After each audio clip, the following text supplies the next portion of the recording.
Pedro está por aí? Não, né? Do ESB? Ainda não. Tá. Grande parceiro do CRF também, faz parte do Clube de Vantagens, o ESB, que é uma empresa que tem vários cursos aí voltados à área de saúde e da farmácia também.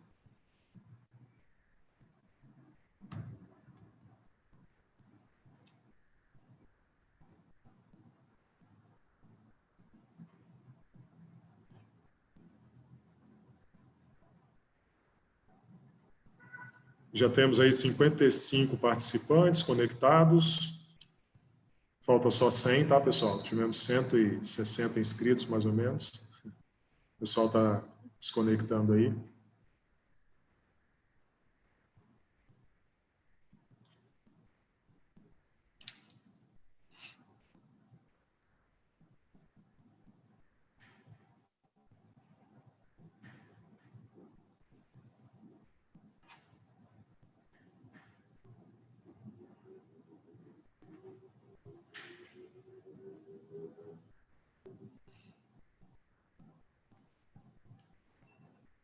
Creio que nós podemos dar início, né, fazer a abertura e os colegas vão se conectando aí. Bom, pessoal, sou Luiz Cavalcante, atual presidente do Conselho Regional de Farmácia do Espírito Santo, e em nome desse conselho, de todos os funcionários aqui representados pela Sheila, a nossa assessora de comunicação, o Felipe, que nos acompanha também coordenando aí a parte da informática, quero registrar a presença também da nossa secretária, diretora, a doutora Denise, citar também o doutor Gustavo e o doutor Leandro, que fazem parte dessa diretoria, gestão 2020-2021, e em nome desse conselho dar as boas-vindas a todos vocês que estão aqui presentes nesse ambiente virtual. Nós temos aqui farmacêuticos do estado do Espírito Santo, mas também temos farmacêuticos de outros estados que se inscreveram. É um prazer enorme tê-los aqui, espero que aproveitem bastante o nosso evento. Temos estudantes também de farmácia. Para congratular, parabenizar a vocês por vocês estarem já, enquanto estudantes, buscando o conhecimento, buscando se inteirar de uma área tão interessante quanto essa que nós vamos falar aqui. Meus agradecimentos especiais à doutora Érica Biguete Ribas, que vai nos brindar aí com seus conhecimentos sobre tratamentos cosméticos para tratamentos capilares, né? Ainda mais, é um tema super pertinente, ainda mais nessa época de pandemia que está todo mundo louco, e aí um dos sintomas é queda de cabelo. Eu tenho visto muita gente reclamar disso aí. Eu acho super pertinente a escolha do tema. Esse evento acontece em parceria com o ESB, que é uma instituição de ensino, né, que promove cursos livres, cursos de pós-graduação, e que tem uma parceria com o Conselho Regional de Farmácia, como várias outras empresas também têm ou podem ter, através do nosso clube de vantagens, onde eles divulgam seus cursos, oferecem seus cursos e, por conta dessa parceria, oferecem um valor diferenciado aos nossos colegas farmacêuticos. Bom, é sempre muito bom ter parceiros que trabalham com a gente, buscam o desenvolvimento, né, da nossa profissão. Bom, quem vai mediar hoje o nosso encontro é a doutora Camila Ribeiro de Souza Curti. Ela é membro do GT de Estética, do nosso grupo de trabalho em Estética. A doutora Aline, né, acho que ela não pode estar presente, que é a nossa presidente, mas está muito bem representada aí pela doutora Camila, que vai anotar, né, a partir do momento em que vocês enviarem dúvidas ao longo da palestra, para que, ao final, essas dúvidas, né, sejam respondidas pela doutora Érica. Registrar a presença do doutor Pedro aqui, Altomari, seja bem-vindo. Prazer tê-lo aqui, hein, Pedro? Obrigado por mais essa parceria aí de sempre. Bom, o certificado de vocês vai ser enviado, vai estar disponível, né? Vai ser enviado por e-mail, Sheila? Isso. Vai ser enviado por e-mail conforme o nome que vocês se inscreveram. Então, se alguém acessou aí com outro nome, né, coloca no chat o nome correto, para que a Sheila depois possa emitir os certificados, né, com todos os dados corretos. Bom, sem mais delongas, eu queria passar a palavra para a doutora Camila, que vai fazer a devida apresentação da doutora Érica. E, mais uma vez, Érica, muito obrigado pela presença, uma ótima palestra, e vamos em frente. Obrigada, doutor Luiz, pelo convite, doutora Denise, doutora Camila e todos vocês aqui do Conselho. É uma honra para mim estar aqui, e em especial agradecer aí ao professor Pedro, que fez a indicação, e dizer que os colegas farmacêuticos que aqui estão realmente estão de parabéns. E eu estou à disposição para aquilo que eu puder ajudar. Oi, pessoal, boa noite. Meu nome é Camila, assim como disse o Dr. Luiz, também faço parte do grupo GT de Estética e hoje venho apresentar para vocês a nossa palestrante da noite, a doutora Érica, que vai trazer para nós um tema bem relevante, principalmente nesta época de pandemia. Eu posso dizer para vocês que eu trabalho com capilar, então vai ser um trabalho, uma palestra de bastante conhecimento, principalmente para as pessoas que estão sofrendo com queda de cabelo por estresse mesmo, por conta da pandemia. A doutora Érica, só um minuto, gente. Só um minuto aí que travou aqui para mim.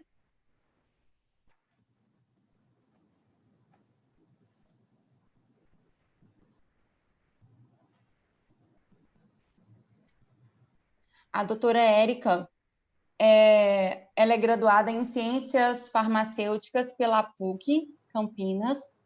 Ela é mestre em Farmacologia pela Unicamp, doutora em Clínica Médica pela Unicamp, pós-graduada em Farmácia Estética e em Cosmetologia Clínica, professora do curso da Academia Brasileira de Tricologia, a ABT, professora do curso de certificação internacional em tricologia da International Association of Tricologists, professora do curso de pós-graduação nas áreas de cosmetologia, estética e tricologia, técnica master dos programas educacionais da Ganda Professional Hair Care, diretora do Instituto Capelli, em Vinhedo, São Paulo, e Itatiba, também em São Paulo, diretora ENAT, Escola Nacional de Terapias Integrativas, e autora do livro de Cosmetologia Aplicada à Estética.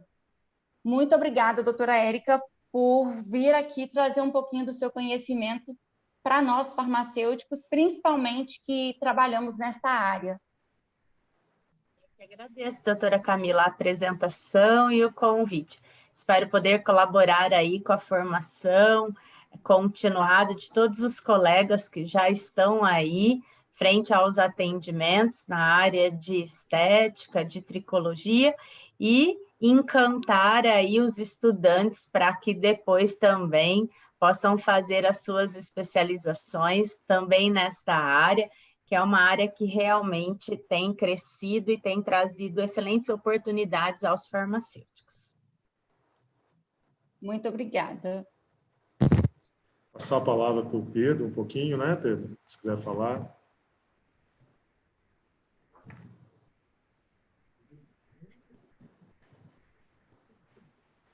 Felipe, abre o microfone do Pedro. Abri já. Altomari. Já abri. Liberaram. Já estava mandando mensagem. Boa noite a todos. Doutor Luiz, professora Érica, boa noite novamente. Doutora Denise, Sheila, professora Camila também aqui conosco. E a todo mundo presente. Fico muito feliz pelo quantitativo de pessoas aí participando do evento de hoje.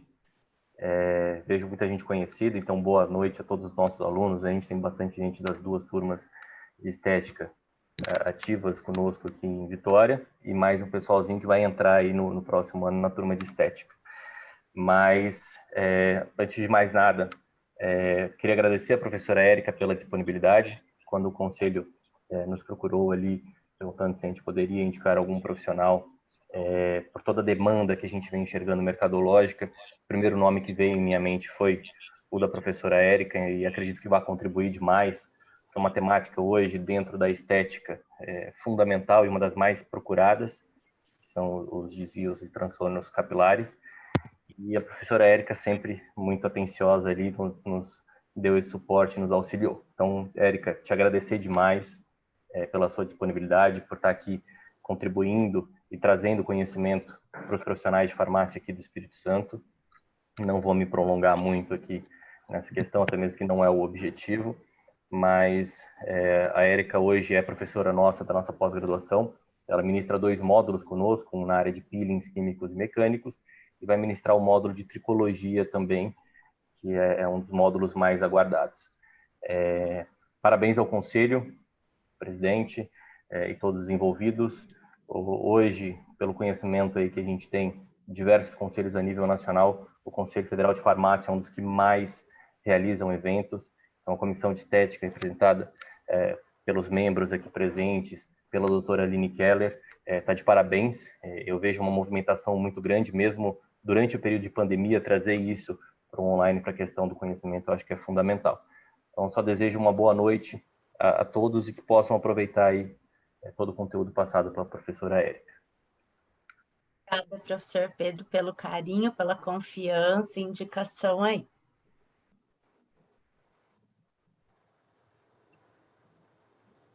Doutora Camila, doutor Luiz, posso dar início?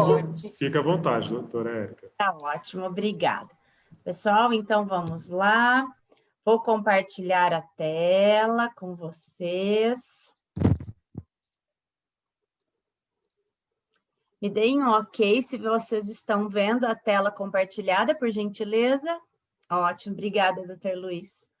Então, hoje nós vamos falar sobre tratamentos cosméticos para problemas capilares. Mais uma vez, gostaria de agradecer aí, doutor Luiz, doutora Denise, doutora Camila, Sheila, né, que tão gentilmente tem tratado comigo para estar aqui. Obrigada pela confiança, pelo carinho. Professor Pedro, pela indicação e também aí pela parceria. Bom, doutora Camila já... Só um minutinho aqui, já me apresentou. Então, esse é um pouquinho do resumo da minha trajetória profissional. Quero dizer aqui nesse ambiente de colegas farmacêuticos e futuros colegas farmacêuticos que eu tenho muito orgulho da profissão que escolhi e em nenhum momento em toda a minha trajetória profissional eu teria feito diferente, né? Sou muito realizada enquanto farmacêutica e me orgulho muito desta profissão que escolhi e repito, né, em nenhum momento da minha trajetória profissional até hoje me arrependi ou pensei que poderia ter feito diferente a minha escolha profissional, né? Então, espero que com isso vocês que estão aqui essa noite possam desfrutar sempre aí durante as suas vidas profissionais, suas trajetórias, do orgulho de ser farmacêutico. Esse é o livro, né, que a doutora Camila apresentou para vocês. Em abril do ano passado eu tive a oportunidade de organizar esse livro, Cosmetologia Aplicada à Estética, que é um pouco também da minha experiência compartilhada na área de cosmetologia com os colegas que desfrutam desta área, com todos nós que aqui estão. Então, isso também tem me deixado bastante feliz com a trajetória, com o retorno do livro, né? Queria agradecer o apoio aí do professor Pedro, que tem feito um trabalho de divulgação também junto aos alunos da ESV, então agradeço aí por essa oportunidade também. Bom, nós vamos falar hoje de cosmetologia dentro de uma área chamada de tricologia, né? Tricologia, então, é uma ciência relativamente nova, que teve início por volta de 1902, e ela é o ramo da ciência que estuda cabelos outros pelos do nosso corpo e problemas relacionados a este anexo da pele. Então, essa é a ciência chamada tricologia, né? Não é a ciência de fazer tricô, como alguns colegas brincam aí, né? E eu entendo que é uma brincadeira bem saudável, mas nós vamos falar de cabelos especificamente na noite de hoje. Mas gostaria de chamar a atenção de que a tricologia estuda os outros pelos que estão no nosso corpo e as estratégias, né, que podemos lançar mão para trabalhar com os problemas e também para embelezar essa estrutura. Quando a gente pensa no folículo piloso, ele é um anexo da pele e ele é formado durante a nossa vida embrionária. Se vocês olharem esse desenho, vocês estão vendo aqui representado em azul as células da região da epiderme e essa parte maior e representada em rosa, a região da derme. No decurso do tempo que temos aqui nesse slide, nós vemos que por volta da 12ª semana de gestação, as células da epiderme, os queratinócitos da epiderme, começam a se projetar em direção à derme para formar os anexos cutâneos. Folículo piloso, glândula sebácea e glândula sudorípara. E ao final da 28ª semana de gestação, nós temos esses anexos prontos, quer seja um folículo piloso que vai gerar um pelo do tipo cabelo no nosso couro cabeludo, quer seja um folículo piloso que vai gerar pelos de outras áreas do nosso corpo. Então, eu chamo a atenção de todos vocês aqui que essa estrutura cuja função biológica, anatômica, fisiológica é produzir o fio de cabelo, ela é totalmente formada durante a nossa vida embrionária, assim como outros órgãos do nosso corpo. Então, esta é uma informação extremamente relevante do ponto de vista clínico, né? Gosto muito de tentando fazer as conexões, as relações das questões embrionárias, histológicas, fisiológicas, com aquilo que os profissionais vão trabalhar no dia a dia das suas atividades. Então, vejam que essa estrutura que gera o fio de cabelo, ela é formada durante a nossa vida embrionária. Então, a partir da 28ª semana de gestação, nós já temos todos os folículos pilosos formados e eles nos acompanharão naquilo que é chamado de ciclo capilar. Então, essa é uma informação importante porque, caso essa estrutura ela venha a entrar em apoptose ou morte celular programada, nós deixaremos de produzir cabelo em regiões onde isso deveria acontecer. E nós não temos mais essa capacidade biológica, somente durante o nosso processo embrionário.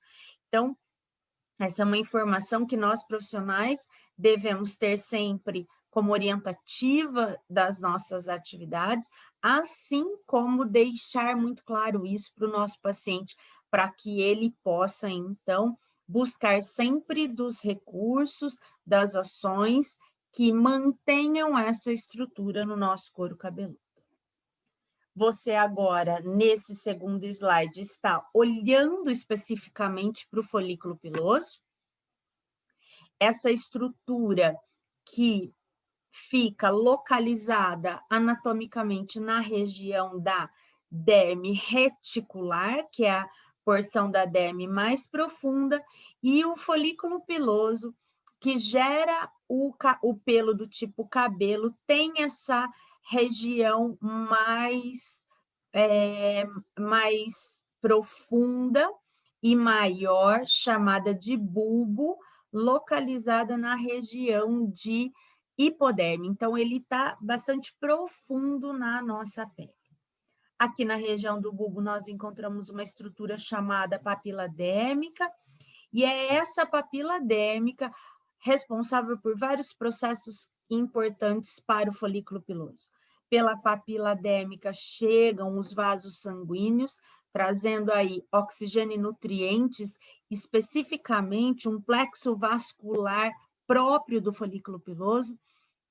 Então, vejam que processos que estão relacionados à nossa nutrição, eles têm reflexo no folículo piloso, então, essa informação anatômica possibilita que a gente entenda essas relações de dietas pobres em nutrientes e uma diminuição ou uma diminuição em densidade ou até em qualidade de fio de cabelo, assim como mediadores de processos biológicos, mediadores de processos inflamatórios, assim como as células do nosso sistema imunológico, já chamando a atenção de vocês para aquilo que o Dr. Luiz Cavalcante falava para a gente, né? A doutora Camila falava com a gente, a questão do estresse que nos acompanha nesse período de pandemia e perdas capilares.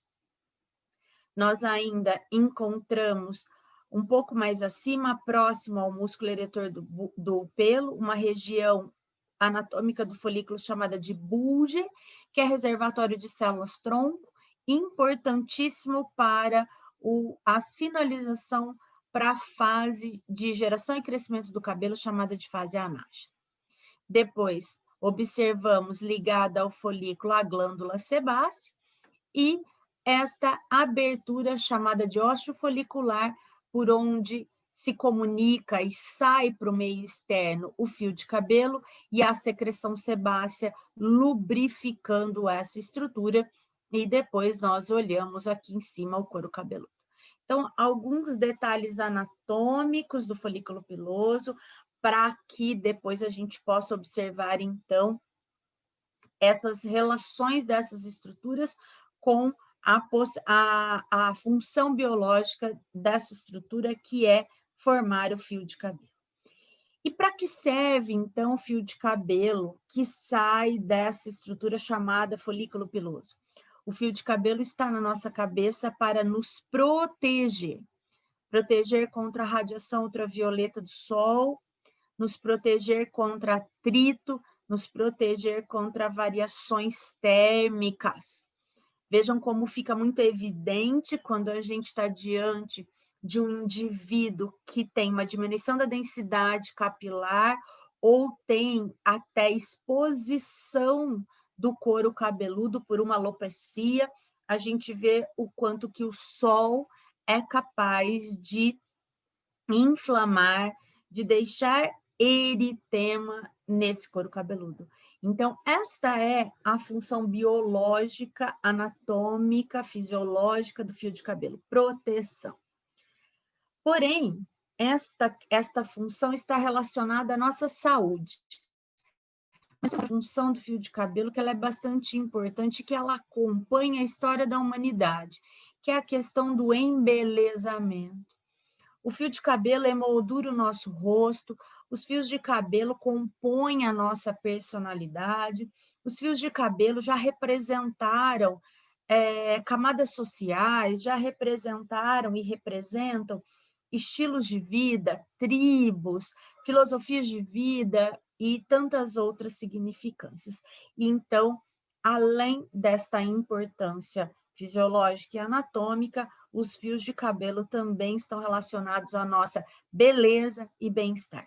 Então, falar de folículo piloso, falar de tricologia é falar de saúde. Aquilo que a própria Organização Mundial de Saúde nos fala, que saúde não é mais só ausência de doença, mas saúde envolve beleza e bem-estar. Então, a tricologia, representada aqui pela estrutura anatômica chamada folículo piloso, nos traz esse tripé que sustenta aí a definição de saúde, né?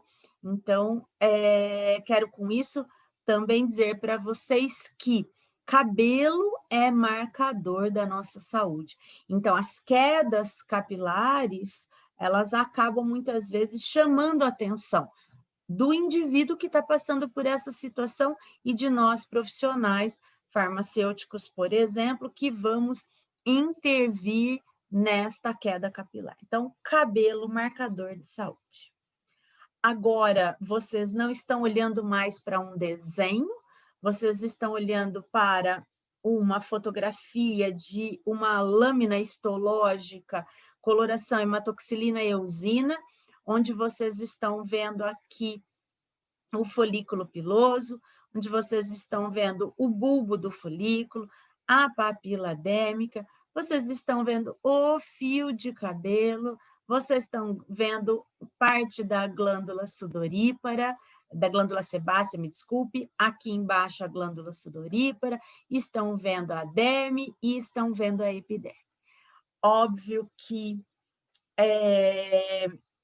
o desenho, né, ele é muito mais didático para todas essas porções que eu falei, mas a gente tem aqui aquilo que é o estudo histológico, uma biópsia de couro cabeludo, mostrando para a gente aquilo que é chamado de unidade pilosebácea, ou seja, o folículo piloso mais a glândula sudorípara. Então, isso é a realidade. Aqui nós temos a figura, a foto real dessa estrutura no nosso couro cabeludo. Como eu disse para vocês, desculpem, o ciclo capilar acabou ficando apagadinho aqui no slide. O folículo piloso, ele passa por ciclo capilar.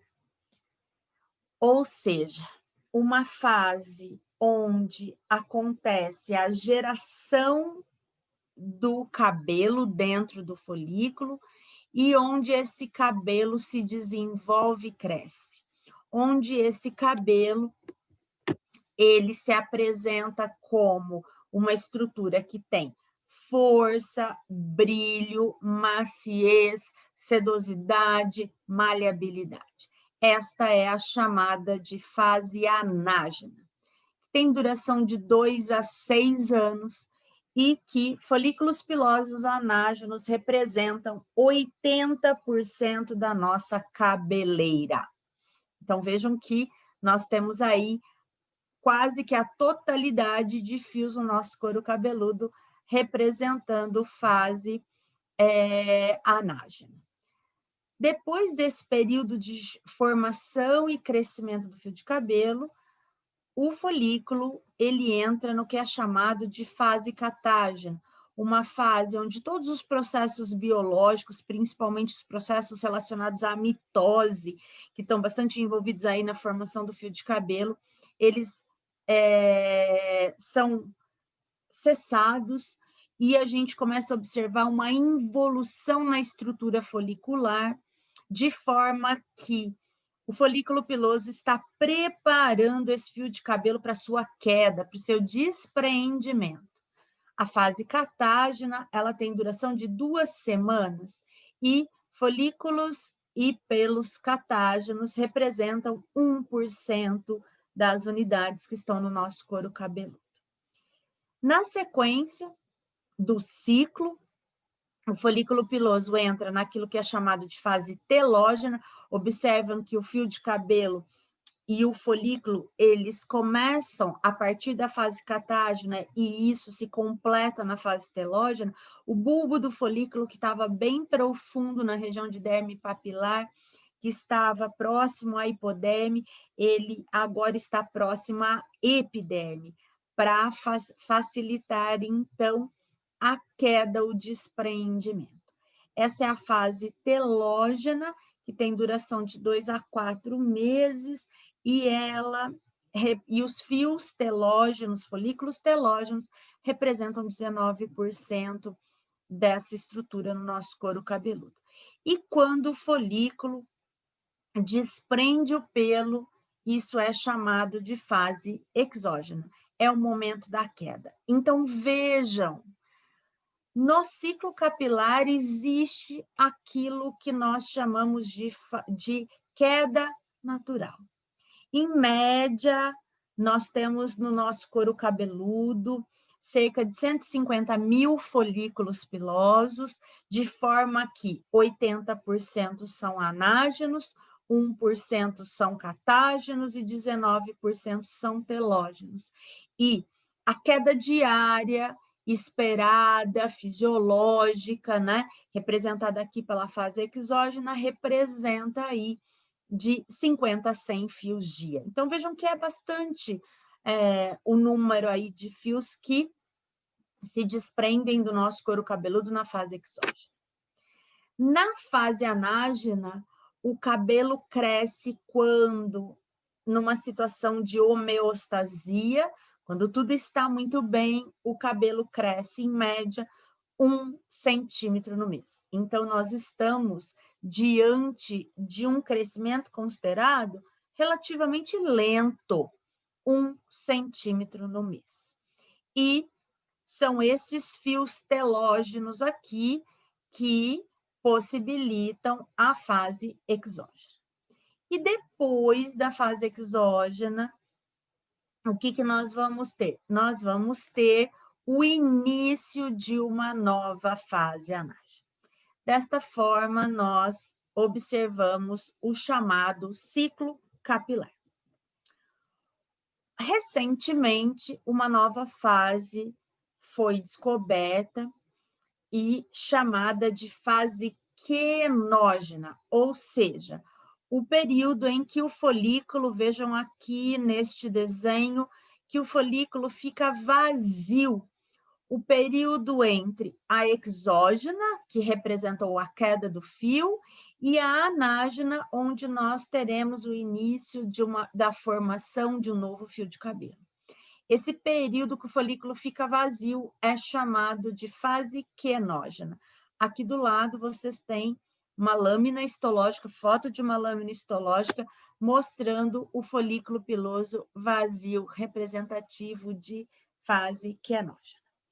Além deste momento fisiológico, folículos quenógenos estão bastante presentes quando a gente está diante de uma situação chamada de alopecia androgenética, né? Esta queda muito comum no sexo masculino, mediada pelos hormônios androgênicos, tá? Então, na alopecia androgenética é muito comum encontrarmos muitos folículos quenógenos que estão esperando os recursos cosméticos, por exemplo, os recursos de fototerapia, os recursos de eletroterapia, os nutracêuticos, os recursos baseados no microagulhamento, a combinação de todos esses recursos que nós farmacêuticos podemos organizar e tratar os nossos pacientes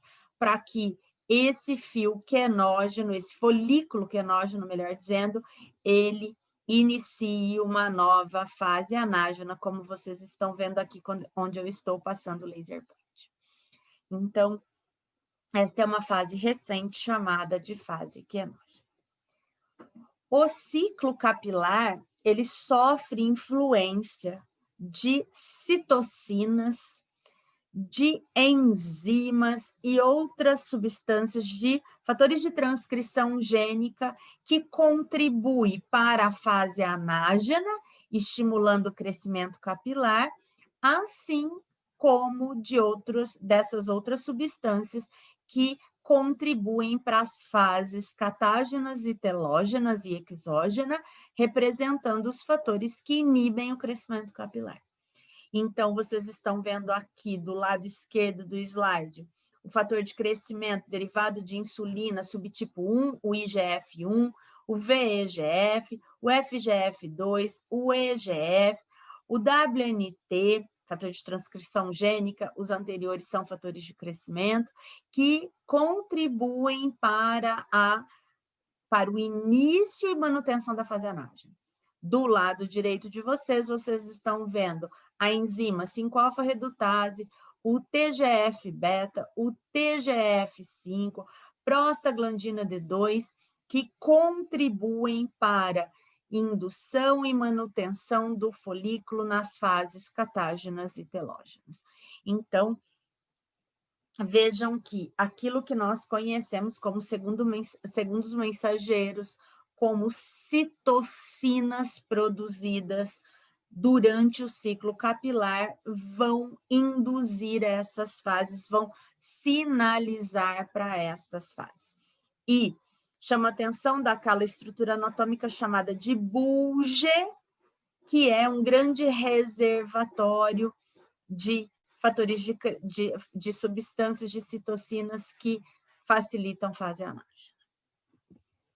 Bom, a tricologia, representada pela estratégia chamada terapia capilar, que reúne um conjunto de fatores, de recursos, ela permitirá o estudo das disfunções do couro cabeludo, das patologias do couro cabeludo, representadas por seborreia, caspa, dermatite seborreica e psoríase, e ainda nós estudaremos as disfunções relacionadas ao próprio folículo piloso, representadas pelas alopecias cicatriciais e pelas alopecias não cicatriciais.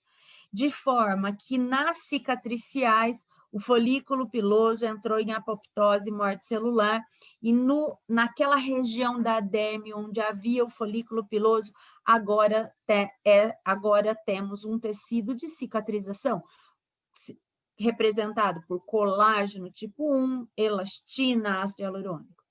Já nas alopecias não cicatriciais, a estrutura folicular existe e está ansiosamente aguardando pelas intervenções organizadas na forma dos recursos que a terapia capilar pode trazer.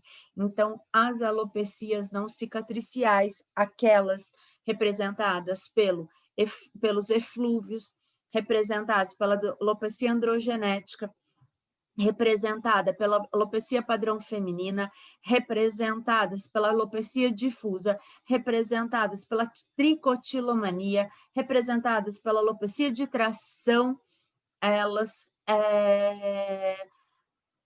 são alopecias, disfunções, patologias do folículo piloso em que nós mantemos a estrutura e podemos regularizar o ciclo capilar. É aqui nas não cicatriciais que a gente observa alterações na duração das fases do ciclo, alteração no número representativo de folículos em cada uma das fases do ciclo. As estratégias de terapia capilar e tricologia, elas são representadas pela fototerapia, pela reflexologia crâniofacial, então as massagens, a cosmetoterapia, e hoje a nossa conversa é sobre produtos cosméticos, e pelos recursos minimamente invasivos representados pelo microagulhamento e pela intradermoterapia, que está faltando aqui no slide. Mas esses são os principais recursos. A eletroterapia, temos aí o uso, por exemplo, do equipamento de alta frequência, das correntes elétricas, da vacuoterapia, representando estratégias na área de eletroterapia. Mas essas 4 estratégias aqui representadas nesse slide, elas são estratégias onde nós temos muitas evidências científicas que sustentam a escolha dessas estratégias em tricologia. Então, quero chamar a atenção de vocês que hoje a área de estética, e dentro da área de estética, a tricologia, nós profissionais temos que buscar sempre evidência científica que sustente as nossas escolhas. Portanto, vou falar pela primeira vez essa noite, o conhecimento é libertador. O conhecimento te liberta para as suas escolhas. Por isso que nós estamos reunidos aqui essa noite, em prol do conhecimento. Hoje nós estamos falando um tiquito de nada desse conhecimento na área de tricologia, que é tão amplo e permite que nós, profissionais farmacêuticos, possamos atuar nessa área depois, como manda as nossas legislações, depois de cursarmos aí pós-graduação na área de saúde estética ou de farmácia estética. Não se esqueçam disso, tá? Nós estamos num ambiente do Regional de Farmácia do Espírito Santo, então nós estamos diante de o nosso órgão fiscalizador, regulamentador, junto com o Conselho Federal de Farmácia, e é muito clara a legislação. Para que nós, profissionais farmacêuticos, possamos atuar, nós precisamos da pós-graduação em saúde estética ou farmácia estética. Senão, seremos autuados por exercício ilegal da profissão. Por favor, doutor Luiz, doutora Denise, doutora Camila, me corrijam se eu estiver enganada. Mas aproveito, inclusive, a presença do professor Pedro aqui, que é parceiro, traz a ESB aqui como parceira e que oferece essa formação. Busquem sempre o conhecimento. Aliem as suas escolhas com regulamentações que direcionam a nossa profissão e ainda com instituições que tenham trajetória que possa ser baseada na evidência científica, né? Então, colegas farmacêuticos, a gente tem uma excelente oportunidade de trabalhar na área de estética, na área de tricologia, mas nós temos que trabalhar sempre respaldados naquilo que é a orientação do nosso conselho de classe. Bom, começamos agora, então, a ver exemplo de ativos cosméticos que são utilizados nesse contexto da cosmetoterapia. Gosto muito dessa palavra. E a 573, que é uma legislação que momentaneamente está suspensa, né? Mas ainda sobre avaliações jurídicas aí, ela não chama a cosmetologia só de cosmetologia, ela chama de cosmetoterapia. Por quê? Porque tudo que eu vou apresentar para vocês agora, e não sou eu, Érica, falando, né? Mas é a ciência falando, é a evidência científica, que os ativos cosméticos hoje são muito parecidos com aquilo que a gente conhece da área de medicamento. Eles possuem efeitos terapêuticos. Os ativos cosméticos, os produtos cosméticos passaram por teste de eficácia e segurança, respaldando a nossa escolha baseada na evidência científica. Então, essa é a minha prática, isso é o que eu acredito enquanto farmacêutica, que tem toda a minha trajetória acompanhada da cosmetologia, que é uma grande paixão na minha vida, mas hoje a gente vai falar de uma cosmetologia que tem evidência científica, tem mecanismo de ação. Nós, farmacêuticos, adoramos um mecanismo de ação. E hoje eu fico muito feliz que esse mecanismo de ação ele não é só para os medicamentos, mas para os produtos cosméticos também. Quero começar falando de algo que é também algo que desperta muito interesse dos farmacêuticos, que é o estudo das plantas medicinais, e quero falar do extrato de Panax ginseng, né? O extrato do ginseng vermelho, que nessa publicação de 2015, comparado ao medicamento minoxidil, que é um medicamento de referência para a área capilar, um medicamento que trabalha vasodilatação a nível do plexo vascular do folículo, um medicamento que aumenta a expressão de IGF-1, aquela citocina que eu mostrei que participa da fase anágena. Então, em cultura de folículos pilosos humanos, então um teste in vitro, os pesquisadores puderam observar que o extrato do ginseng ele foi capaz de aumentar o crescimento capilar numa curva de cor vermelha aqui no gráfico que está à direita de vocês, bastante próxima à curva do próprio minoxidil, que foi o controle positivo.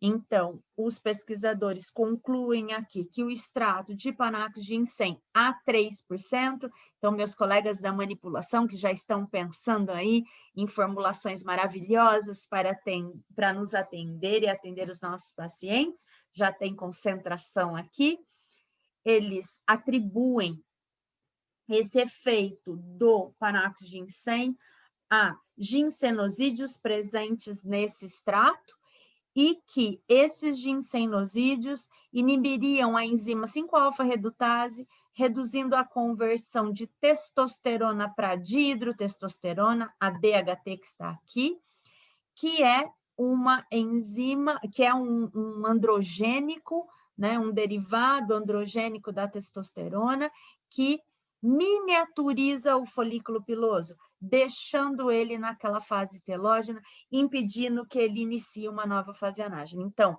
ao diminuirmos a DHT, ligando-se a receptores androgênicos no bulbo do folículo, permitimos que esse folículo inicie uma nova fase anágena. Então, temos aqui um extrato que entra no grupo dos ativos cosméticos para crescimento capilar, especificamente para as alopecias mediadas pelos hormônios androgênicos, como a alopecia androgenética. Ainda no reino vegetal, o extrato de chá verde, o extrato obtido da Camellia sinensis, que nós conhecemos muito com seu efeito antioxidante, e mais recentemente foi observado que ele aumenta a proliferação da papila dérmica, mitose, por reduzir a apoptose. Esse trabalho, publicado em 2006 por esse grupo de pesquisadores, mostrou num estudo ex vivo também com folículos capilares que ele regula a expressão do gene BCL2, que é um gene que regula a apoptose. Se nós regularmos a apoptose no folículo piloso, nós teremos melhor condição de fase anágena. E dentro do extrato de Camellia sinensis, a epigalocatequina galato, de sigla EGCG, é o marcador, o responsável por essa atividade. Intervalo de concentração entre 2,5% e 10%. Depois desse estudo, vem um estudo publicado em 2014 com animais de laboratório, mostrando aí que o extrato de Camellia sinensis, agora aqui um extrato etanólico, foi capaz de produzir crescimento do pelo desses animais. Fizeram aqui uma curva dose-resposta nas concentrações de 2,5, 5 e 7,5, de forma que 5% foi a concentração mais eficaz no crescimento do pelo desses animais. Então, outro trabalho bastante interessante. Papilha longa, que é um ativo também originário de plantas, ecocertificado. Então, aqui, o pessoal da farmácia de manipulação, por exemplo, pode entregar ao mercado, quer seja do mercado profissional, os profissionais da área de saúde, beleza e bem-estar, que podem trabalhar na área de terapia capilar e tricologia, podem entregar aos pacientes um produto com a proposta de orgânico, já que o Papilha longa, que faz parte, ele é ecocertificado. Ele é composto por fitopeptídeos extraídos da cúrcuma, além de oligoelementos, nutrientes como magnésio, ferro, zinco, cobre e cálcio, aminoácidos essenciais, metionina, cisteína e prolina, aminoácidos sulfurados, né, que são bastante importantes para a síntese do fio de cabelo, e as vitaminas C, B1, B2, B3, B6, B8 e B9. Qual o mecanismo de ação do Papilha longa? Ele trabalha fatores epigenéticos como a família miRNA subtipo 31 e 22.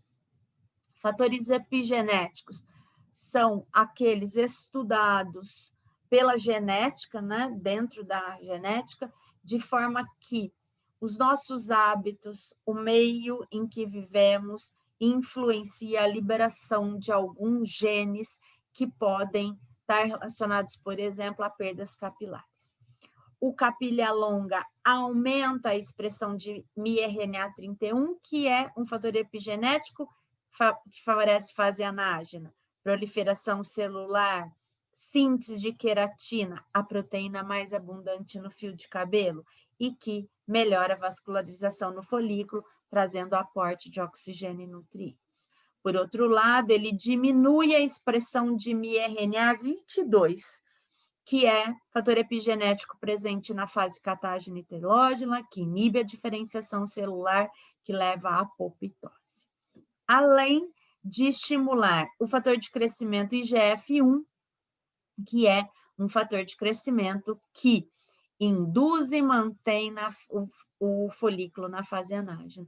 Hoje nós sabemos que no mecanismo de ação do minoxidil há também o aumento da expressão de IGF-1. Capilha longa. Resultados sobre crescimento capilar, sobre cultura, né, de folículos pilosos, mostrando que, comparado ao próprio minoxidil, capilha longa aumentou em 177% o crescimento capilar na maior dose testada contra 170% do minoxidil na maior dose também, tendo também como controles FGF, VEGF e IGF-1, que são fatores de crescimento da fase anágena.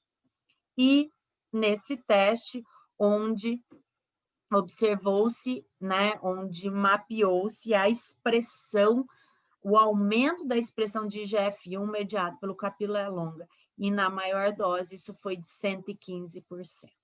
Então, trazendo aí para a gente mais esse ativo cosmético que favorece as alopecias, que favorece crescimento, regularização do ciclo, assim como de densidade capilar. Nós estamos falando, né, de fator de crescimento, falando o tempo todo aqui para vocês de fatores de crescimento que levam aí, que estão na fase anágena e na fase catágena e na telógena. Listo aqui nesta tabela para vocês principais fatores de crescimento e seus peptídeos que podemos trazer para a área de terapia capilar.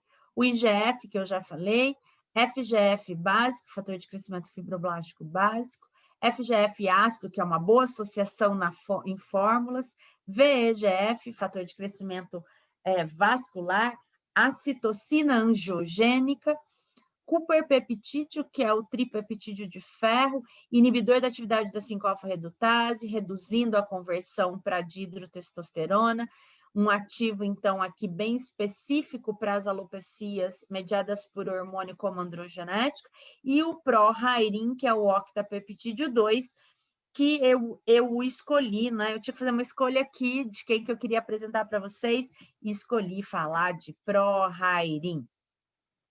Pró-rairin, um fator de crescimento aqui que reduz a expressão de TNF-alfa. Quem é TNF-alfa? Citocina pró-inflamatória. E aí, primeiro link que vou fazer com vocês com a pandemia. Toda vez que nós vivemos uma situação de estresse, libera cortisol, na unidade pilossebácea, libera citocinas pró-inflamatórias como TNF-alfa. E nesse estudo, o pró-rairin, num tônico a 5 por... um tônico não, ele diminuiu a expressão de TNF-alfa, assim como diminuiu a oleosidade de couro cabeludo, super importante, então, para problemas de seborréia. Aumentou a síntese de proteínas de ancoragem. Quem são proteínas de ancoragem? As proteínas da derme, colágeno, fibronectina, elastina, proteínas que fixam, ancoram o folículo piloso nesta região. Assim como aumentou a produção e fixação de melanina, então, um recurso para a prevenção de cabelo branco. Esqueçam, cabelo que perdeu a cor, não tem o que fazer. O fio de cabelo não responde biologicamente mais. Ele só responde às interações químicas e físicas. Quem responde biologicamente é o folículo. Então, eu preciso regular a melanogênese no folículo. Prolhairin é capaz de regular esse processo, aumentando a produção e fixação de melanina. E um tônico com Prolhairin a 5%, num estudo de caso de um homem, 45 anos, portador de alopecia androgenética, então, alopecia mediada pelo hormônio androgênico DHT, vocês observam ao longo de 8 semanas que houve aumento da expressão de fios de cabelo. Né? Então, pronto. Quero chamar a atenção dos colegas da manipulação que estão aqui e dos colegas que estão clinicamente trabalhando com tricologia, que os tônicos capilares, os sérums, as loções, eles representam os produtos sem enxágue, que são os produtos que vão ficar no couro cabeludo, aumentando o tempo de exposição à ação de ativos. A gente tem sempre os produtos que limpam, higienizam, que é o caso dos shampoos, né? Mas que o tempo de exposição é pequeno, então a gente já pode começar a tratar lá no shampoo, mas os nossos pacientes no home care precisam desses produtos sem enxágue que ficam sobre o couro cabeludo. Anagain, outro produto originário do reino vegetal, é o que o mercado chama do broto da ervilha orgânico, e ele aumenta a expressão de FGF7, que também é indutor e manutentor de fase anágena, e ainda aumenta a expressão de uma proteína chamada nogin, que ela é responsável por encurtar a fase telógena. Tudo que nós queremos, aumentar a anágena e reduzir telógena, porque é assim o ciclo capilar. Vocês estão vendo do lado esquerdo de vocês avaliação da expressão gênica em 20 voluntários com idade entre 21 e 37 anos, que usaram um gel com 4% de Anagain 2 vezes ao dia por 3 meses. E a gente observa redução de 28% de fios telógenos e 8% de aumento de fios anágenos.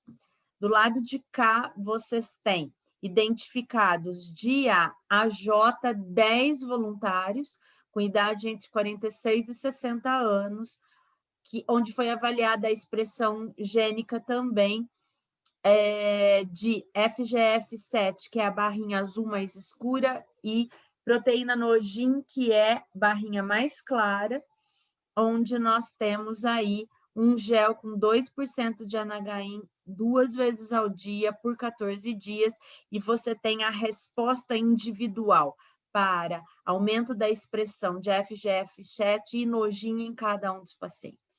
Eu quero chamar a sua atenção aqui para você observar como as respostas individuais são específicas, individuais, só para que você não esqueça de que somos seres únicos, individualizados e que requeremos tratamentos únicos e individualizados, de forma que com isso a gente tem aí sempre protocolos que direcionam o nosso trabalho, as nossas escolhas de ativos cosméticos, de produtos cosméticos, de recursos cosméticos, mas que esses protocolos não podem nos aprisionar. Nós temos sempre que lembrar que somos seres que requeremos tratamentos individualizados. O esfingone, que é um esfingolipídio obtido por processo de biotecnologia, uma tecnologia bastante vantajosa nos dias de hoje, que inibe a atividade da enzima 5-alfa-redutase. Vejam que nesse teste ele foi comparado ao medicamento finasterida, que é um clássico inibidor da 5-alfa-redutase, utilizado aí para alopecia androgenética. Reduz a população de um fungo chamado Malassezia furfur, que é um fungo presente na microbiota capilar e que, quando tem a sua população aumentado, ele é marcador de caspa, de descamação do tipo caspa. Então, posso usar esfingone para controle de caspa, posso usar esfingone para controle de oleosidade também, então 2 distúrbios, 2 patologias de couro cabeludo, assim como posso usá-la no controle aí para as alopecias. Vejam aqui um tônico com 0,2% de esfingone, 16 semanas depois, 2 voluntários, 4% de fios anágenos no primeiro voluntário, aumento de, e aumento de 12% de fios anágenos no segundo voluntário. Então, vejam, de novo, respostas individualizadas. Vejam o tempo todo que nós estamos falando de respostas também num decurso de tempo grande, né? Por quê? Porque a gente viu que o ciclo capilar ele está baseado nesse tempo de crescimento que é de 1 centímetro ao mês, quando tudo está bem. E nós, muitas vezes, nós precisamos buscar essa homeostasia para, então, regularizar o ciclo capilar. Adenosina, um ativo com ação vasodilatadora, anti-inflamatória e angiogênica. Olha aqui, tudo o que nós queremos nas alopecias. Concentração de uso 0,75.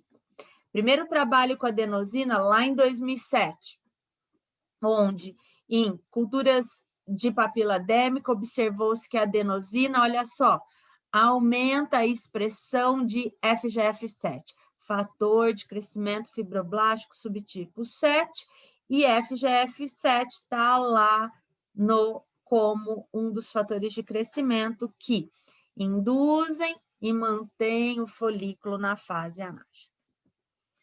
Um trabalho clínico agora de 2015, usando 0,75% de adenosina num tônico com 102 japoneses portadores de alopecia androgenética. Alguém aqui está usando o recurso do marcador. Eu peço que pegue a borrachinha agora para apagar, porque senão essa marcaçãozinha vermelha vai acompanhar todos os slides.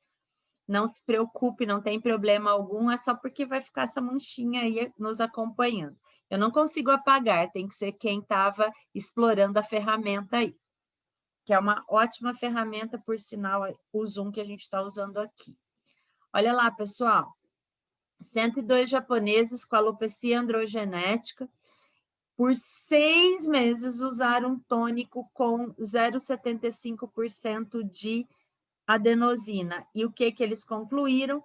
Que ela foi capaz de aumentar o crescimento capilar nesses voluntários com esse tipo de alopecia. Trabalho clínico, publicado em 2015, numa importante revista da área de cosmetologia. E depois, o mesmo desenho de trabalho, publicado em 2016, só que o que mudou? Homens caucasianos. Lá atrás a gente tinha japoneses, aqui nós temos homens caucasianos. Mesmo modelo de estudo. 0,75% de tônico com adenosina por 6 meses, 38 voluntários. E a conclusão foi a mesma que a encontrada no estudo com os japoneses. A adenosina é capaz de aumentar o crescimento capilar porque favorece a liberação de FGF7, um fator de crescimento que inicia e mantém o folículo na fase anágena, que é a fase de crescimento.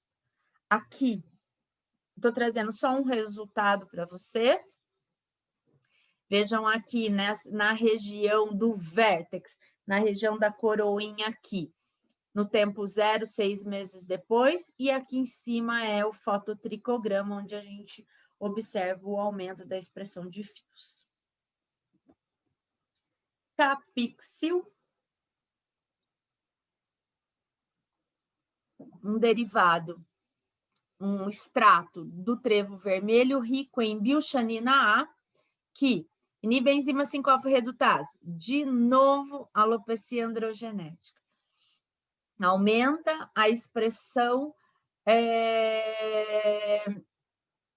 de proteínas lá na matriz da papila, melhorando a fixação do folículo. E também é um anti-inflamatório. As alopecias, elas apresentam processo inflamatório. E, de novo, né? Toda vez que a gente está diante de uma situação de estresse, que é o que nós estamos vivendo na pandemia, nós liberamos citocinas pró-inflamatórias no bulbo do folículo.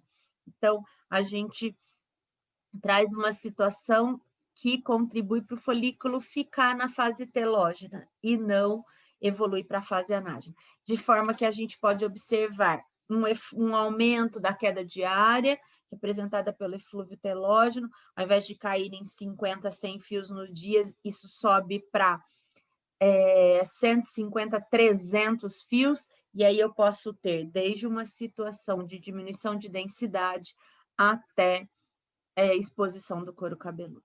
Sem contar que o cortisol, também liberado nessas situações de estresse, ele induz a apoptose, a morte celular programada no folículo, então favorecendo fase telógena também, e ele diminui nosso privilégio imunológico, né? Ele trabalha com a nossa imunidade, de forma que pode até ser gatilho para doenças autoimunes, como a alopecia areata. Capixil, anti-inflamatório, anti-apoptótico, bem interessante. E aqui nós temos um resultado de estudo in vitro, onde o Capixil aumentou em 156% o crescimento capilar comparado ao minoxidil.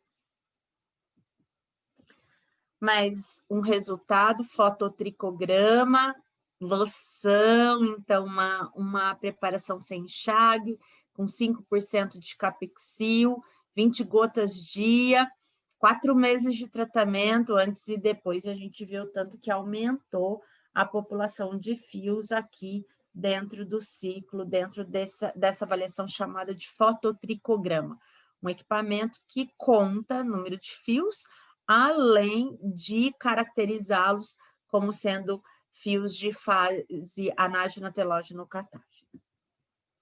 Redensil, que contém no seu nickname a epigalocatequina galato, aquela substância ativa que a gente viu no extrato de chá verde, mais a dihidroquercetina glucosidase, glicina e zinco.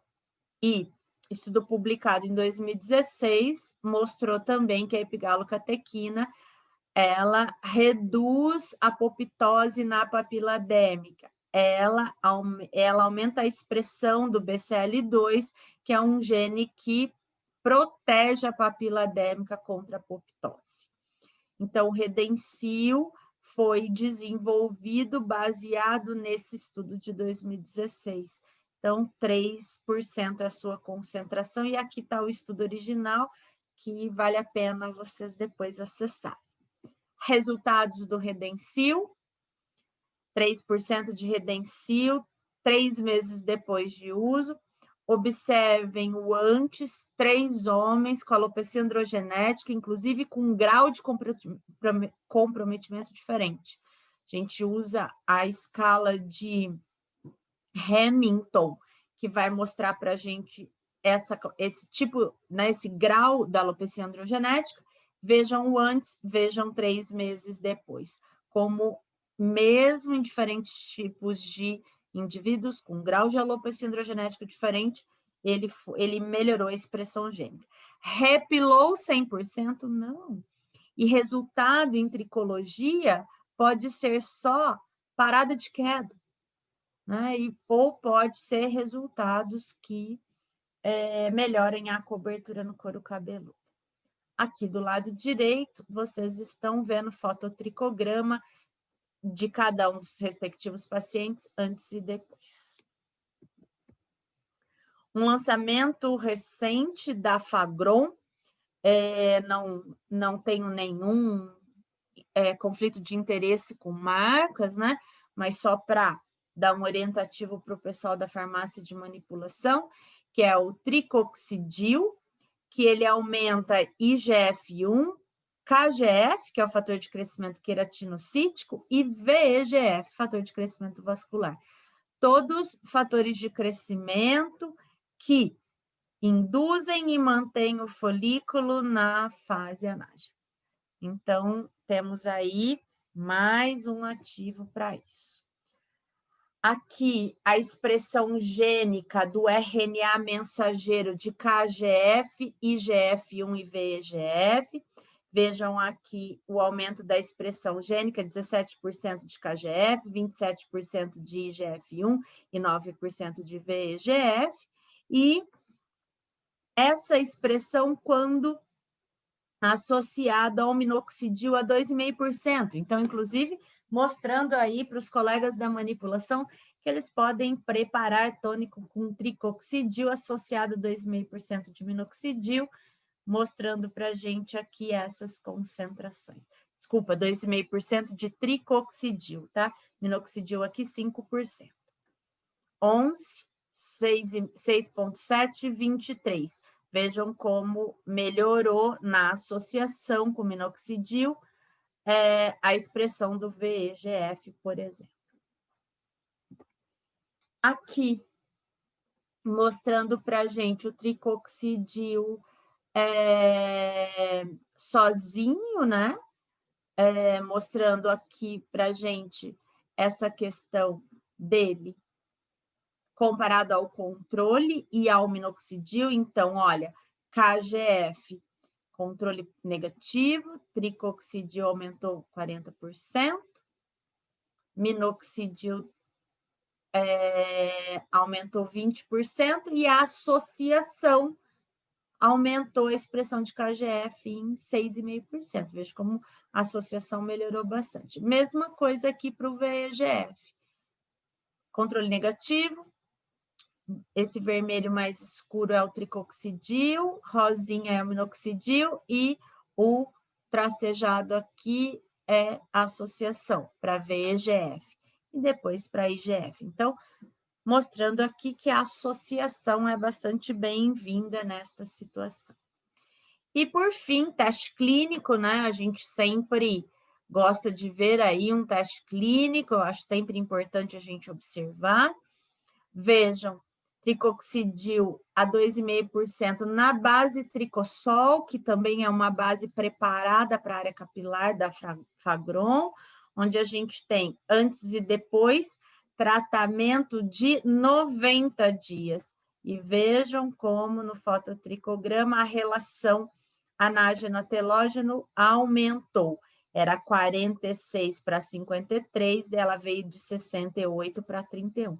Que é isso que a gente tem que ter no ciclo capilar. Mais fios anágenos, menos fios telógenos. 80% de fios anágenos, 19% de fios telógenos. Aqui você tem um outro voluntário, com outro grau de comprometimento na escala de Hamilton para alopecia androgenética masculina, e a relação anágeno-telógeno no dia 0 era de 55,2 para 44,8, 90 dias de uso do produto vai para 75 e 24. Então, melhorando muito aí nessa relação de fios anágenos e fios telógenos.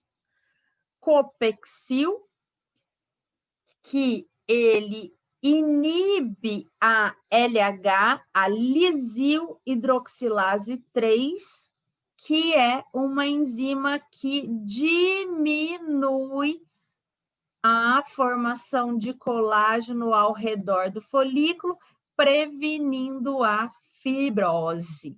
Então, essa enzima facilita a fibrose ao redor do folículo piloso. Lembrem-se, quando o folículo entra na fase catágena e telógena, ele sai da região de derme profunda e vem trazendo o cabelo mais próximo à derme. Então, aquele espaço fica ali delimitado para que na nova fase anágena o bulbo ocupe novamente aquela região. Essa enzima, ela começa em casos de muito tempo que o folículo não consegue se reposicionar, ela acaba favorecendo fibrose naquela região. O Copexil inibe a atividade da LH e, com isso, previne a fibrose nesta região ao redor do folículo piloso. Aqui, a gente tem a eficácia clínica de um gel com Copexil a 1%, redução de perda de cabelos depois de 6 meses de tratamento, então vejam o percentual de pessoas que responderam ao tratamento e que não responderam. E a gente vê que ele induziu uma forte redução, demonstrando na forte redução da perda capilar, assim como formação de novos fios de cabelo, favorecendo fase anágena. Gel de Copexil a 1%. E, para a gente finalizar, e depois a gente passar aí para a nossa conversa aí, respondendo as dúvidas dos colegas, eu trago para vocês o Greyverse. Esse é um ativo que foi lançado o ano passado na Incosmetic, que é uma feira mundial de lançamento de ativos cosméticos, e que ele trabalha prevenção de cabelo branco, tá? A gente viu lá o ProHyrin, mas o Grey Reverse tem um mecanismo muito específico na melanogênese. O que ele faz? Ele se liga ao receptor M1CR, que está aqui, ó, na membrana do melanócito. O melanócito está lá junto com os queratinócitos, formando o folículo piloso, que veio lá daquele processo embriológico que a gente viu no primeiro slide. E quando o Greyverse se liga ao receptor MC1R, o que ele faz? Ele ativa a produção dos fatores de transcrição gênica, chamado MITF, que entra aí na transcrição gênica para a formação das enzimas tirosinase, TRP1 e TRP2, que são as 3 enzimas que participam do processo de formação das melaninas. Daí o melanina escura, e da felmelanina, melaninas mais claras, a partir do aminoácido tirosina. Então, ele ativa o receptor de transcrição gênica para as enzimas responsáveis pela formação de melanina. Então, ele aumenta a melanogênese de forma que ele diminui o estresse oxidativo que acontece na região do bulbo do folículo, então ele também é um antioxidante, neutraliza radicais livres, e esses 2 eventos, de mediar a melanogênese e reduzir o estresse oxidativo, estimula a pigmentação natural do fio de cabelo. Claro que nós temos que pensar que isso sempre vai acontecer durante a fase anágena. O cabelo que perdeu a cor e está lá numa fase catágena e telógena, ele precisa cair para que um novo fio anágeno pigmentado apareça nesse cabelo. Embora o Greyverse não tenha a ver com as questões das alopecias, mas a gente observa que nas perdas capilares, esse cabelo costuma perder pigmentação. E o Greyverse veio aí para isso. Aproveito para agradecer mais uma vez a indicação do professor Altomari, o contato da Sheila e a confiança aí do Dr. Luiz, da doutora Denise, da doutora Camila e de toda a diretoria do CRF Espírito Santo. Estou à disposição. Doutora Érica, eu tenho uma pergunta que foi enviada aqui no chat para te fazer, mas eu acho que no final da palestra você acabou até respondendo essa pergunta, porque perguntaram qual seria a fórmula ideal para evitar que novos fios brancos apareçam precocemente. Então, quando a gente fala de cabelo branco, a gente está falando aí de alteração na melanogênese que acontece ali na região do fio de cabelo, né? Então, a gente tem estratégias baseadas em produtos cosméticos, que é o caso do ProHyrin, derivado de fator de crescimento, que também vai mediar a melanogênese, e agora o Greyverse. Nós também temos a estratégia de usar antioxidantes, substâncias clássicas como vitamina C, vitamina E, resveratrol, coenzima Q10, esses antioxidantes clássicos que vão reduzir a atividade de radicais livres que ficam acumulando na região do bulbo do folículo, que é o caso de radical livre do tipo peróxido de hidrogênio, que é um grande contribuidor para a formação de alteração da melanogênese. Então, hoje a gente tem ativos específicos como esse, mas a gente não pode esquecer dos antioxidantes clássicos que já estão aí no mercado. A gente usa também, que não é o foco da nossa discussão hoje, mas a gente tem as estratégias usando nutracêuticos, e aí Já ia falar sobre eles. Já ia te perguntar sobre eles. PQQ e Dimples são dois Sim. ativos aí que têm trazido bastante resultado. Então, muitas vezes, combinar uma estratégia áltico, produto de uso tópico, mais uma estratégia IN com um nutracêutico, a gente vai somando aí, trazendo sinergias positivas para os nossos tratamentos. Você falou tudo que eu já ia te questionar, porque eu tenho feito bastante essa prescrição do Dimples com PQQ, e no consultório, como eu também trabalho com mesoterapia capilar, eu acabo agregando, né, o uso tópico em casa com o oral, junto com o tratamento, né, em cabine, no consultório, e tenho tido muitos resultados bons. Tem um outro... O conhecimento é libertador, né, doutora Camila? A gente estuda, a gente aprende evidência, a gente se apoia nessa prerrogativa maravilhosa que nós temos de prescrever, né? De nos prepararmos para prescrever. Então, precisamos mais uma vez aí desfrutar dessa prerrogativa maravilhosa que os nossos dirigentes dos regionais e do federal nos permitem, né? Então, eu vejo que muitas vezes as pessoas ficam aí, eu não sei, vamos estudar que a gente vai aprender e a gente vai fazer diferença na vida dos nossos pacientes. E eu falo que o capilar, ele entrou na minha vida como um presente, porque foi acontecendo. E acabou que o ano passado eu comecei a ministrar uma aula de terapia capilar para esteticistas num curso técnico, e foi aonde eu encaixo, né, a sua frase: o conhecimento ele é libertador, porque foi através desta matéria a qual eu fui ministrar que eu tive que me aprofundar um pouco mais na tricologia. Então, assim, aprendi muito. Eu falo que eu não só ensino, mas eu também aprendo.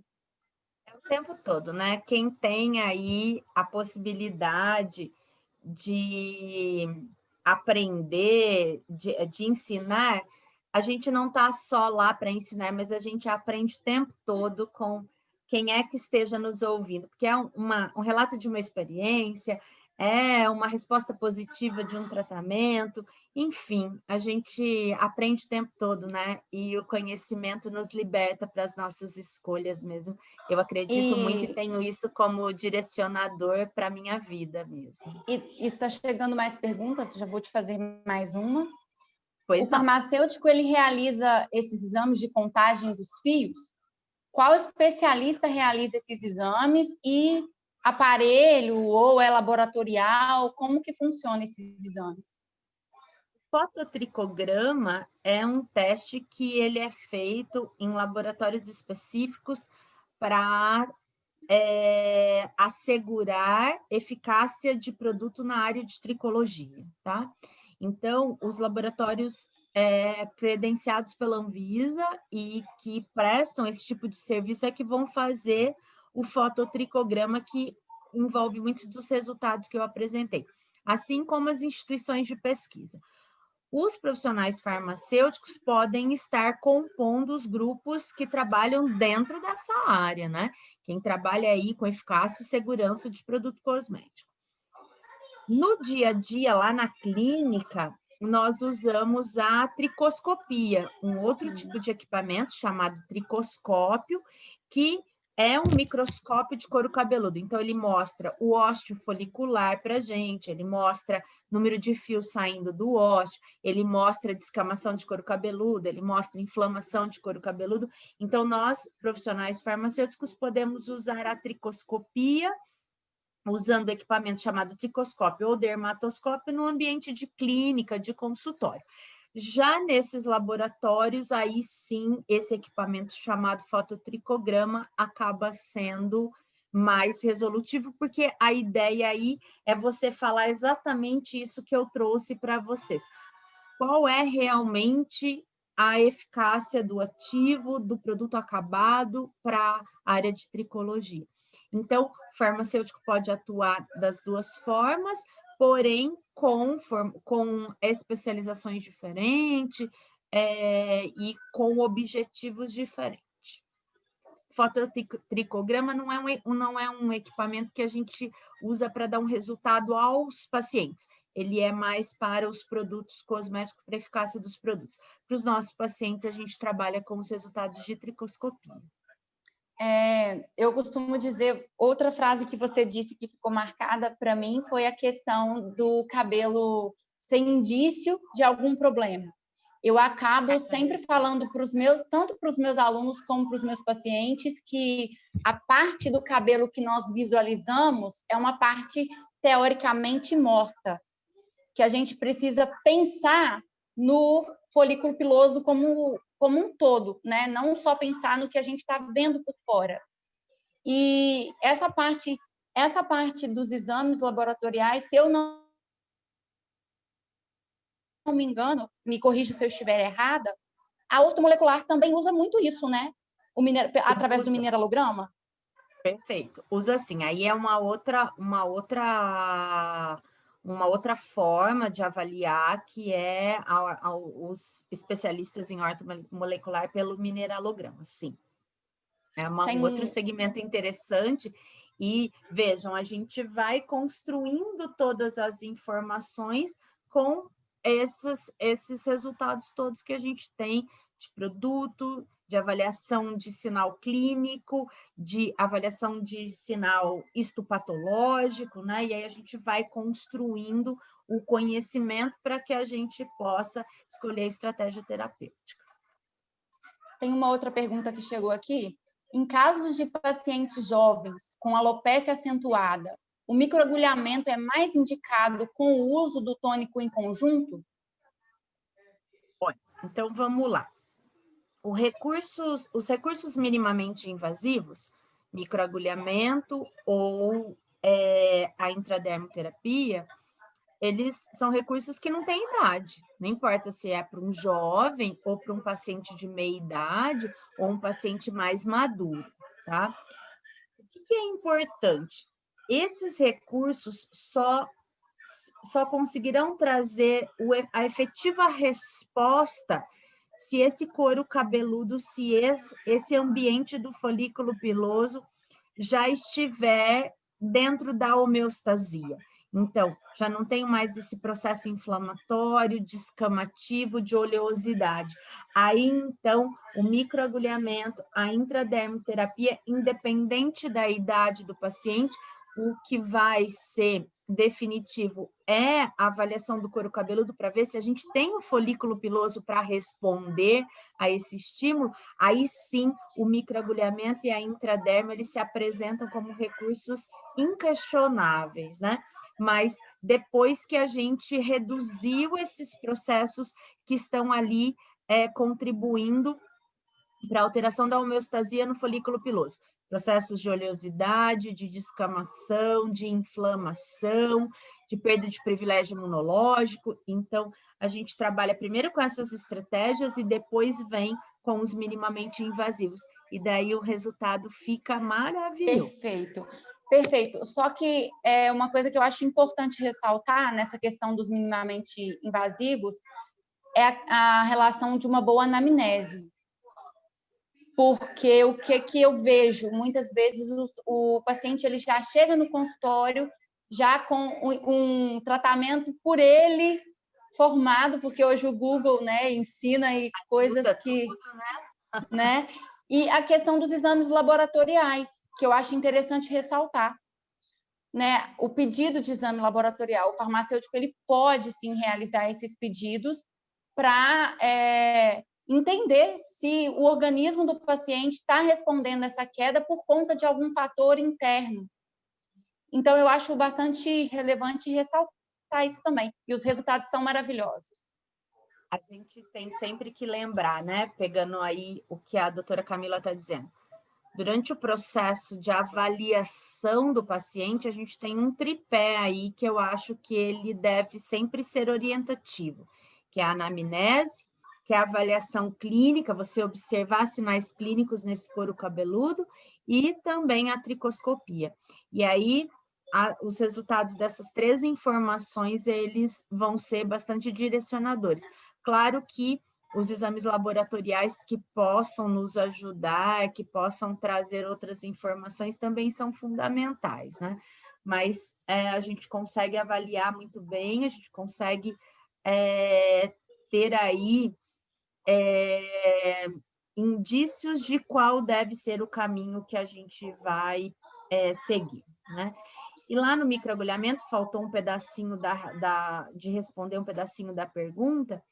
Eu sempre trabalho com o tônico, sim, rico em fatores de crescimento, essa é a minha escolha para o pós-microagulhamento, tanto imediato como no home care do paciente. Tem uma outra pergunta. Qual é o ativo mais indicado para o crescimento de sobrancelhas? Desculpa, doutora Camila, pode repetir? Falhou o comecinho da pergunta. Qual o ativo mais indicado para o crescimento de sobrancelhas? Olha só, sobrancelhas, cílios, pelo da barba masculina, são todos pelos terminais, que são pelos iguais aos cabelos. Então, as mesmas estratégias que a gente viu hoje para estimular o crescimento capilar, vão ser elas que a gente vai usar para sobrancelhas e cílios. A diferença é só o material de acondicionamento da formulação para ser facilitadora da aplicação. Mas os fatores de crescimento, eles são ótimos aliados para as sobrancelhas. Para mulheres na menopausa, com queda excessiva, diria que é agravada até por uma alopécia nervosa. Qual tipo de tratamento seria mais eficaz? Somente as fórmulas resolveriam? Olha, eu acho que só o home care, né, que seriam as fórmulas que o colega está colocando aí, ele pode ajudar a controlar a queda, podem ajudar a trazer essa queda para algo mais próximo do fisiológico, né? Mas vejam que a situação ela tem 2 componentes bem importantes. A menopausa, onde nós mulheres não temos mais a produção dos estrógenos e seus derivados, e eles são manutentores de fase anágena, então a gente perde isso, por isso que os nossos cabelos começam a cair, não é porque nós aumentamos os androgênicos, é a ausência dos estrogênicos, por isso que em muitas fórmulas a gente tem a presença de derivados estrogênicos de uso tópico, e ainda a gente está falando de estresse, né? Então, a gente tem a somatória de fatores aí. Então, eu acho que só um bom home care vai ajudar, mas se o paciente puder fazer o tratamento semanal, quinzenal, mensal, com acompanhamento do profissional, esses resultados serão potencializados. Estão perguntando, lá em cima, na questão da pergunta dos exames laboratoriais, quais os exames laboratoriais que seriam indicados para que o paciente, né, apresente? Então, depende o que você está observando de sinal. Então, se for sinais clínicos de uma alopecia androgenética mediada por hormônios, esses são exames laboratoriais importantes. Se a gente está falando de uma alopecia do tipo eflúvio, onde nós não temos uma participação hormonal presente, em mulheres, por exemplo, o eflúvio é tipicamente feminino, né? Acomete muitas mulheres. Níveis de ferritina, que são marcadores de síntese proteica, é um outro exame importante. Então, não tem o que vocês precisam entender é que os problemas do folículo piloso, chamados de alopecias, são muitos. E cada uma delas tem a sua característica clínica, histológica, e, consequentemente, vai ter a necessidade ou não de exames específicos. Então, não é tão simples assim, né? Então, a gente precisaria estudar a patologia para observar os sinais clínicos, para observar as alterações histológicas e bioquímicas, para então a gente falar de exames laboratoriais. Então, só estou dando alguns exemplos, né? Os derivados da testosterona, da dihidrotestosterona, globulinas carreadoras desses hormônios, no caso da androgenética, os hormônios femininos, por exemplo, uma mulher pode estar perdendo o cabelo porque ela tem a síndrome do ovário policístico, então ela está produzindo mais testosterona, consequentemente convertendo mais para DHT. No eflúvio, a gente vai ver, por exemplo, às vezes que a questão de ferritina pode estar baixa, pode ser uma questão de cortisol elevado. Então, é difícil a gente listar isso. Estou dando alguns exemplos, mas precisa estudar, precisa ver primeiro qual é o tipo de alopecia envolvida. Eu costumo dizer para os meus pacientes, quando me procuram com relação à queda de cabelo, né, até para ter um potencial diagnóstico, que nós, né, da estética, a nossa atuação, ela se limita com relação à patologia. Então, muitas vezes eu gosto de trabalhar num conjunto, né, com um médico. Eu até indico para o paciente ser diagnosticado realmente, quando o problema já está mais aprofundado, para que eu consiga ter um bom êxito no meu tratamento no consultório, porque não adianta eu tentar tratar uma queda, sendo que o problema está relacionado ao sistema imunológico ou algum outro problema que eu não consigo, né, ter esse diagnóstico em si. Não só o médico, né, mas os outros profissionais da equipe multidisciplinar, nutricionista, psicólogo, a gente vê que as perdas capilares mediadas por alterações emocionais, elas são bastante presentes, né, nutricionais. Então, a equipe multidisciplinar sempre é quem melhor atende os nossos pacientes, com certeza. Verdade. Qual seria mais efetivo para o tratamento capilar? Mesoterapia ou microagulhamento? Outra pergunta que fizeram aqui. Eu acho que são recursos distintos que não dá para a gente compará-los. Eles são recursos específicos, com finalidades específicas, e eu acho que a ideia não é compará-los para escolher, e sim associá-los durante os tratamentos devidos, né? Então, eu nunca digo qual é o melhor recurso. Eu acho que na tricologia, na estética, nós não temos um recurso melhor. Nós temos um profissional bem preparado, que conhece os recursos, que consegue fazer uma boa avaliação e depois vai associá-los. Esse é sucesso de tratamento, e não recursos XYZ.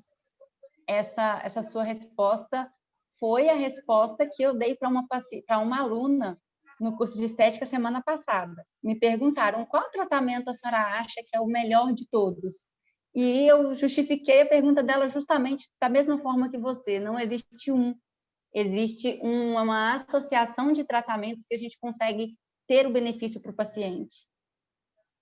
E não vai adiantar você dispor dos melhores recursos se você não está preparado para aquilo que você vai fazer, né? Então, nós, profissionais, temos que ter aí no nosso plano de negócio um momento de investimento na nossa formação, na nossa capacitação, porque não adianta você dispor do melhor recurso se você não sabe usá-lo, né? E só para voltar ao que eu falei durante a palestra, nós somos seres únicos, individualizados e que requeremos tratamentos específicos individualizados, né? Então, para um paciente, o microagulhamento pode ser o melhor, para o outro pode ser o home care, para o outro pode ser a mesoterapia, enfim, nós também temos que lembrar de que somos seres individualizados e que requeremos tratamentos específicos mesmo. Não, e uma das perguntas que eu mais recebo quando algum paciente quer agendar uma avaliação capilar é em quanto tempo eu consigo ver o resultado? Isso é muito pertinente, essa pergunta, tá? É uma das que mais aparecem. E aí eu respondo da mesma forma como você disse. Cada um é cada um, depende do organismo de cada um. E a gente tem o limite do ciclo capilar, que é de em média 1 centímetro no mês, que é lento. E a questão anatômica de onde é que está o folículo e de onde vem esse cabelo, né? Da profundidade para a superfície. Então, a gente tem os limites biológicos e anatômicos que fazem com que a gente só seja profissional especializado e não o mágico da tricologia, né? Só para terminar, à vontade. Eu costumo dizer para os meus pacientes que tratamento capilar para alopecia androgenética é um tratamento que seria para a vida toda, que o paciente ele precisa estar junto, né, sempre fazendo uma manutenção desses fios, por conta dessa queda. Estou certa no meu parâmetro? Super certa, super certa. A questão da alopecia androgenética, ela acompanha numa incidência bastante alta os homens, né? Porque os hormônios androgênicos, eles são predominantemente masculinos, e a DHT, que é o derivado ativo da testosterona, é o grande responsável por isso. E um homem vai sempre ter a companhia da DHT ao longo da sua vida, né? Então, ou uma mulher que tem alguma alteração a nível androgênico. Então, esse é um tipo de alopecia que é crônica, né? A gente estuda tanto na farmácia, né, as doenças crônicas, as agudas, e eu digo que é crônico. A gente pode ir fazendo propostas diferentes, é o home care, é o atendimento associado na clínica, no consultório, mas ela não vai deixar de acompanhar, porque é uma condição hormonal e que é fundamental para outros sistemas biológicos desse indivíduo. Está super certo. Acho que por hoje é só, né, doutora? Se deixar, eu vou ficar aqui o tempo todo, porque é uma área que eu gosto. Então, eu também vou acabar prolongando o assunto aqui, mas nós te agradecemos por todo o conhecimento aí compartilhado. Em nome da Comissão de Estética, eu te agradeço mais uma vez pela participação e espero te encontrar aí nessas voltas, né, do mundo, nessas voltas da vida, poder te encontrar pessoalmente um dia. É um grande prazer, doutora Camila, tenho certeza que vamos nos encontrar. Desejo que todos tenham aí uma dose extra de fé e de esperança, de segurança, para que a gente possa dar conta aí do recado da pandemia, né? Para a gente superar, cuidando da nossa saúde, da saúde de quem a gente quer bem, amigos, familiares, e assim que tudo isso terminar, eu tenho certeza que eu estarei aí pessoalmente e terei a grande oportunidade de conhecer todos vocês. Será ótimo. Muito obrigada. Eu que agradeço o carinho e a oportunidade. Passo a palavra para o doutor Luiz. Doutor Luiz está aí ainda? Com certeza, esse assunto muito me interessa também. Sim, com certeza. Queria agradecer muito à doutora Érica, à doutora Camila pela intermediação, pela mediação, né? Ao Pedro, representando a ESB, e aos colegas, né, que ficaram aqui até agora, se valorizando a partir da busca constante pelo conhecimento, se atualizando. A gente viu muitos ativos, muitas informações bem atualizadas, respaldadas por evidências científicas, o que é muito importante, estudos clínicos, né, testes, o que mostra a seriedade que esse trabalho tem que ser feito, né, doutora Érica? E que é um campo fantástico para o colega farmacêutico. Eu queria aproveitar também e dizer que um assunto que foi levantado, exames laboratoriais solicitados pelos farmacêuticos. Existem laboratórios aqui no estado do Espírito Santo que participa do Clube de Vantagens com CRF, onde exames solicitados por farmacêuticos, esses exames têm um preço diferenciado para o cliente. Infelizmente, ainda os planos de saúde não aceitam essa solicitação. A gente acredita que isso daqui a um tempo vai mudar, porque é uma tendência, né? Mas, por enquanto, a gente conseguiu essa estratégia, né, onde os laboratórios, esses que são credenciados no CRF, fornecem um preço diferenciado ao exame solicitado por colega farmacêutico. Mas isso é importante também que o colega, diante da necessidade do exame, solicite e oriente o paciente dele que existe essa possibilidade. Bom, no mais, aí, agradecer a todos por terem ficado até aqui, desejar a todos vocês uma ótima noite, parabenizá-los mais uma vez, agradecer muito a doutora Érica, e as portas estarão sempre abertas, doutora, quando a senhora quiser estar conosco aqui, vai ser um grande prazer. Agradeço o carinho, o convite, a confiança, e eu estarei aí, doutor Luiz, pode me aguardar, que assim que tudo for possível, eu estarei aí. Será um grande prazer tomar um cafezinho com vocês, conhecê-los pessoalmente e a gente tocar mais um dedinho de prosa sobre isso que nos une, que é o amor à profissão farmacêutica, que tanto me orgulha e me enche de felicidade. Eu sou muito feliz sendo farmacêutica. Gratidão. Doutora Denise, muito obrigada pelo carinho, pela confiança. Sheila, um super beijo para você, que foi tão atenciosa comigo todo esse tempo. Pedro, um beijo para você pela indicação também. Doutora Érica, deixar aqui o meu agradecimento e tecer os elogios que estão aqui no chat de excelente palestra, você está de parabéns, viu? Muito obrigada, doutora Denise, muito obrigada mesmo. Todos vocês que estiveram aqui, recebam aí um abraço virtual, cheio de carinho, cheio de esperança de dias melhores e que vocês estejam sempre no caminho do conhecimento.